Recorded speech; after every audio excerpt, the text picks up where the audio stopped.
Hello guys, welcome back to another FIFA 21 Pro Clubs video. Today I'm showing you the best VFL Pro player in Pro Clubs goalkeeper player build. So I've never done a goalkeeper build before, but so many people do actually play goalkeeper, more people than I thought, so I decided to do a build on one of those. I'm going to start off with the athletics or body type and the gameplay, and then work on to the traits and stuff you need to be upgrading. So obviously firstly go to athletic and then the body here and gameplay here. Firstly, with position, you obviously want to be goalkeeper. That is the only thing you need to do. And then you can see we've got the normal stats here like on normal FIFA. Reactions, diving, handling, kicking, reflexes, and positioning like the normal Ultimate Team stats a goalkeeper would have. By default, they aren't actually that bad. These are default stats, by the way, guys. So it's actually not too bad by default. The most important stats are usually positioning and handling for a goalkeeper in this game. Diving is obviously important, but positioning and handling is so easy. As long as you're holding onto the ball and you have good positioning, it's actually one of the most important stats on the game. So now for the body type. So you want to be 6'5" and 130 pounds. This is real stats of a pro player. I did get these completely off a pro player. I've spoken to him and he said many people at the start think 6'5" is way too tall. They're not too sure about it, but once you do try this, it's one of the most meta OP things in the game. It's sort of like being Nick Pope, but way more OP in pro clubs. So 6'5" and 130 pounds. The weight doesn't really matter too much, anywhere from about 130 to 150, but obviously 130 pounds is more lanky. The lanky you are really, the better you're going to be sort of in general. 6'5", very tall, but nothing is going to get past you. 6'7" is just a bit too tall. If you go below 6'5", you may be more sort of athletic and more springy, sort of better reflexes, diving, stuff like that. But 6'5" is definitely the sweet spot. So you do want to go 6'5" and about 130 to 150 pounds. That is from a VFL pro player himself. So that's what you want to be using. So after you've done that build, so now your goalkeeper position, also foot for left foot, right foot, choose whatever you want, doesn't really make any difference. Most people will be right footed anyway. Player growth, so now you go on to goalkeeper here, you can see 80 rating, I think that is by default. You go along to traits and you can see we've got the normal FIFA traits, so physical, defending, dribbling, passing, shooting at pace and goalkeeping. Normally you'd worry about every single one of these stats to upgrade apart from goalkeeping on most builds, but on this one it's the complete other way around, which is one of the benefits of being a goalkeeper.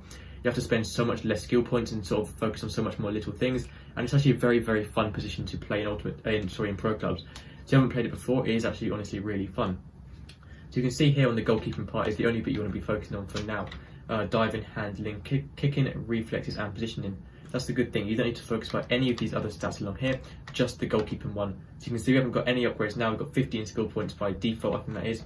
So the most important stats, like I mentioned, and also you can see the lowest stats are diving and positioning. Kicking's obviously the lowest, but really don't focus on kicking, it's so not important at this stage. You can get that upgraded at some point when you want to play long balls to your attackers, but it's really not important. Most of the time you're going to be trying to play out from the back anyway if you're playing for a good team. So I do recommend going positioning and handling and diving first. They're the three most important stats. Reflexes look really cool, and they do make some good saves sometimes, but they're not as necessary as positioning and handling. So positioning is lowest and diving apart from kicking, but we're not focused on that. So you can see the first two here, reflexes and diving. So pretty much everything here is also much cheaper than normal. You can see every single stat sort of in the top half does cost one skill point. You can see every single stat sort of above this row here and one cost only one skill point each. And then below this where they become a bit more expensive. But you can see flat kick increases the speed and accuracy of kicks from hand, which is where I think that's where you hold RB and press B. I don't know what that is on PlayStation, I think it's R1 and circle on PlayStation. I think that's the type of kick flat kick is, and it just really gets them really, really far, but that's not that necessary because free tokens, you don't want to be upgrading that yet. Goalkeeper long throw, that can be quite important because sometimes throwing the ball is so much more accurate and easier to do than kicking it, which is much more inaccurate, so increases your overarm throwing distance. That can be quite a useful one to go with, but once again, wouldn't go that until you're at least quite a decent goalkeeper by default. Goalkeeper positioning advanced focus is cost 3 skill points, and select this speciality to greatly increase your positioning and handling ability as a goalkeeper. So you can see it adds 3 to positioning, adds 1 to handling, but does remove 1 from kicking. But I do recommend actually going for this. Kicking is really not important, like I mentioned earlier. You can see just how good that is by default to boost all your stats along there, and also upgrades all of these stuff along with it down here. So also upgrades the reflexes by 1. Reflexes by 2, sorry, and another reflexes.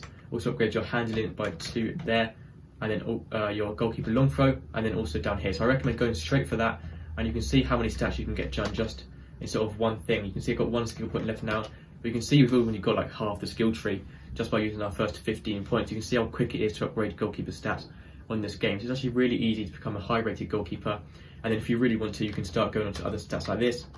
which obviously isn't very important at all, but you can do it just for fun as well if you want to. So the goalkeeper stats, barely any stats to have to actually upgrade.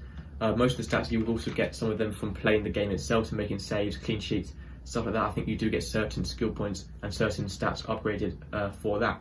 But you can see just by spending all our 15 skill points by default, we've actually got ourselves a very good goalkeeper. You can see every stat well above 80, apart from diving's just on 80, but kicking's a bit lower. Apart from that, 85 positioning, 85 reflexes, 86 positioning, handling is very, very good stats by not even playing a single game yet. So that is it for today's video. That is the Goalkeeper Pro Clubs build. Remember, 6'5", £130. That is the VFL Pro Player recommended build.